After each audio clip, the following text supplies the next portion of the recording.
Hey guys, once again, welcome back to this platform. And my name is Hema Adonis. And my name is Emmanuel Big Money. All right, in today's video, we are going to be talking about the implication of marriage vows. What are the causes of marriage vow? What are the breakdown of marriage vows? We are going to be looking at it. Mr. Biggie, what do you think about marriage vows? Marriage vows, I think marriage vows is right. It's written by man, not by God, Not by because God. there is no place in the Bible that say anything about the marriage vow. Yeah. Okay, so there's no place that we can find any text In the in the Bible that marriage vows was mentioned. So that means the marriage vow was brought by men. Yeah, So does it mean that like if it is brought by men, there should not be like accordance way of working according to the marriage vows? but the Bible also say anything that is brought out by man is something that cannot last long. That cannot last long. Yeah, that's what I know about the Bible. That anything that brought out by man, Mm. they cannot last long, because vow is something that if I want to make a vow, I have to say the thing within my heart, through my heart. Everything have to come out with my heart, Yeah. not written in anywhere that I should say after me. Yeah. That's the thing. Say Yeah. after me. Then they will be mentioning the thing. Then you have to follow. Yeah. So that means that thing cannot last long. Longer. Okay, before we dive into the whole scenario, I want us to look at the whole things that go into the preparation of marriages. What are the things that you think that this, like when you are going to get married or you are going to wed a woman, a lot goes into it? As a man or a woman, and if you want to marry somebody, you have to know the person into detail. You have to know that you are going to occupy yourself. Yeah. Something that you may be doing when you are single, you have to stop doing so that thing. So you have to prepare for as many temptation things that will come to your way. You have to be ready for it. Okay, so what are the material content that goes into marriage before you are going to get married? You know that you are going to have a date, the location of what you are going to do, and like the guest, the kind of guests you are going to be getting, the musician, the photographers, and all those stuff. How does it seem to you? For me, as a man, or I would say as a man, Yeah. if you want to get married, you have to look into your pockets. Yeah. The amount that you have, how much that you can spend, how much that the income that you always have, because you are going to bring somebody into your life. Yeah. That person needs money, that person needs care, that person needs attention. Are you ready for that? As a woman, you are coming to learn from a man. Yeah. Are you ready to obey? Are you ready to go according to the man's plan? Everything that the man say, are you ready to go according to it? That's what I know. That's what you know. Yeah. Okay, so that means what we are going to do right now has a lot of meaning, a lot of understanding, and a lot of like origination, Yeah. where like it's originated for. But I know something like they say like vows hold a spiritual weight and value in the eyes of God. This journey each person's life to their space. That means if a vows is said, that means it's a covenant between what God and between those two partners, and men's just bear witnesses. That's a lot of things are involved.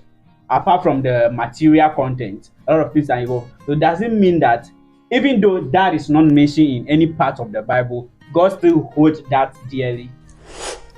And, I don't believe God can hold that in there, because, for example, if I want to curse you, Yeah. I cannot read it from anywhere. I have Yeah. to say it from my heart. Yeah. You have done something for me that I do not like it, or I like it, or I wanted to bless you. I cannot read it from anywhere, but you can read it from this. The pastor will say it after me. Yeah. That's not something that God can hold. That's not something that I think God can hold. Yeah. But let's say it is written by a man of God, the eyepiece of God, the mouthpiece of God. So doesn't signify anything. Before you pray to God, you have to guard it by a Bible quotation. Yeah.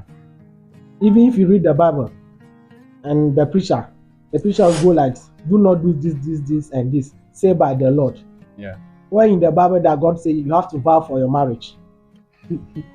There's no place in the Bible that say by the Lord. But there is a place in the Bible that say God hates divorce. Yeah. There's no place in the Bible that say God hates so and so. God hates vow, or God say accept vow. So you have to take everything from the Bible, not everything from man. Not everything from man. Okay, now that's the implication of us that we are talking about. Yes. And we are also talking about things that are involved into marriage.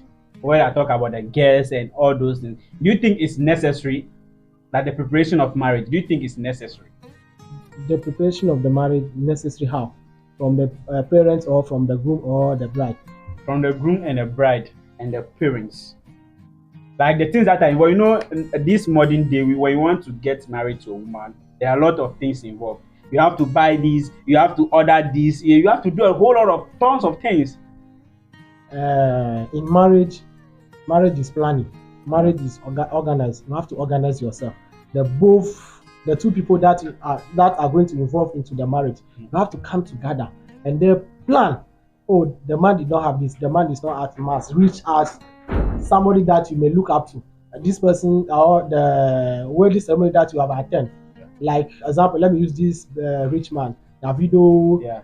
I cannot plan my marriage Like- based on or how Davido and them Choma do their own. Their own. I have to plan based on my pockets, Yeah. what I have and what I do not have. So the woman to understand the man that this is my man, I'm going to marry and I'm not into business. Marriage is not into business that you have to spend so much in such a way that you get profit back. All right. You are just going to register your union with your parents or with your friend. So you have to be something that's understandable, something that the two of you will go into it and then plan based on your pockets. All right. So that means when we are talking of vows, it's like it involves marriage. Yeah, Without marriage, there is no vow. there is no vow.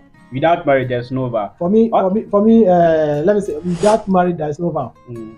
Vow is not something that you have to say it in public that I vow that me and you will live for long. Oh, it's something that the two of you will come together and say within yourself, Yeah, you understand from your heart. from your heart, not something that somebody reads on the paper or Yeah. somebody will say after me, I say this, I promise you this. Yeah. When you promise without God, the promise, no matter how everything, it will surely fail. break.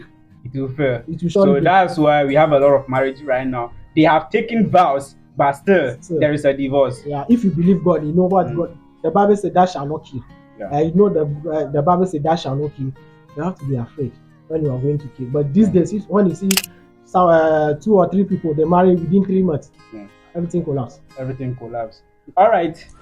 One person was saying that the vow is the earnest promise of intention between two people, and it's made as a covenant between God, as I said earlier.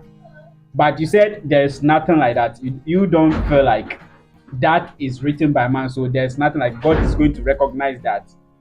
How sure are you? For me, I'm 100% sure You're that 100% God sure. does not accept everything that came out from man without anything backing it. Yeah. The word of God backing it. Yeah. Because I said it earlier that there is no way in the Bible that God say vow to your marriage, vow do this to your marriage. Yeah. No, if God bring or say vow to your marriage, God will not allow Abraham to go and marry another person. Yeah. Because Abraham make vow to him that this is the woman I'm going to be with the end of my life. So God cannot say, okay, leave this your marriage and enter another marriage. No, God know that vow can bring so many things. That's why He did not bring it. Okay. You understand me? Okay, I understand. Understand. So when we want to talk about the founding values of marriages, what do you think? Like the founding values of marriages. What do you think about it? Marriage is something that God Himself in heaven accepts. Yeah. Because the Bible tells us that God Himself comes to the earth and then do marriage to Adam and Eve. So God cherishes marriage in such a way that even if you are an outsider, you wanted to break somebody home, automatically everything that will come out from that broken home will come into your head. So you have to be ready to accept everything. Before you enter into marriage, you have to know that you are entering into a cage that it will be hard for you to come out from it. You have to accept everything that comes out from the marriage. That's why I do not believe in vow. That's why you do not believe. I do not believe vow. Okay, I think there's a particular point in vows that said a definite purpose. So when they give that vows, when they make that vows to each other, there is a definite purpose for that vow. Like they are going to stay till death do them apart, and there are also things in sickness, in health, for better, for worse. But you can see that nowadays it does not happen that way. But still, you see those people into the churches and they make vows to each other. 2 or 3 days, you see that when one person gets sick, the other person ran away. Do you think that word is not holding? Do you know that as a pastor can marry two persons for one man? Let me break it down for you. Mm-hmm. For example, I get married to this woman in the same church, Yeah. and our marriage got broken, Yeah. and we separate. And I found another person in that same church, the same that pastor that read the vow for us, that make us accept the vow, can make us come together with another man again or woman again. But that same pastor, Yeah, that same pastor Pastor. is going to let the two of another person come together again. and then marry again. Why can't the pastor warn the woman that the vow that you make, you have to accept it and move on with faith? Don't break out. Don't break your home. Don't do this. If the person wanted to disobey the pastor, you have to warn the person. I'm this man. I'm the witness of this. I'm the witness of your marriage. I don't want this to happen. You have to calm down by sword, by fire. But that pastor will say, okay, I've said my own. The woman did not want the marriage, so I don't have to put or interfere into them again. Since they want to divorce, they should divorce. So do you think that is like appropriate things that like these pastors should be doing? Yeah, that's why I say I don't believe in vow. You don't believe so. So that means like the verse that we are talking about has a lot of implications. Yes. Marriage is involved, the broken home is involved. Pastors are also causing that. Yeah. They are also involved, the third parties. They are, because they are the witness of God. Yeah. They have to let the couple decide or bring out their own vow. Don't say, okay, I'm a pastor. I say after me. Yeah. I, this and this, I'll be with you forever and ever. It's like you are putting the word into my mouth to say. Yeah. Let the couple decide for themselves. Okay, I'm not going to involve you, the two of you. Look straight into each other's face.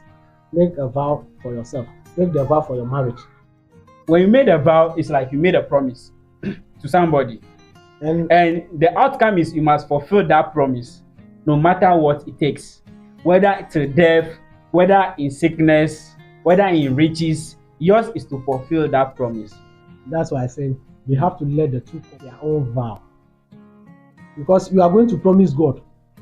God did not say, let this man ask you to do this and then promise me. No. Yeah. Let the two couple, let the two married, the newly the wedded, that are going to enter into marriage, do their own thing. Okay, I'm the pastor. I'm here for God. Make your own promise. Make your own vow to God. Don't say, I do this, and the person. That's why if the marriage break, God did not even care to bother. Because God did not ask you to do so many. You are asking the person. It's like, for me, it's like you are asking the person to say this. Yeah. Let the two person say, okay, like Samson. When Samson make a little mistake and move his way from God, God let everything happen to him. That's what God do. So you have to let the married people decide for themselves. Okay, I am this. I promise you this in the name of God. So that God himself is there to witness everything that, oh, this person is talking to me direct. Nobody is giving the word to end. No. You say, like you say, we make a vow in church. I make vow.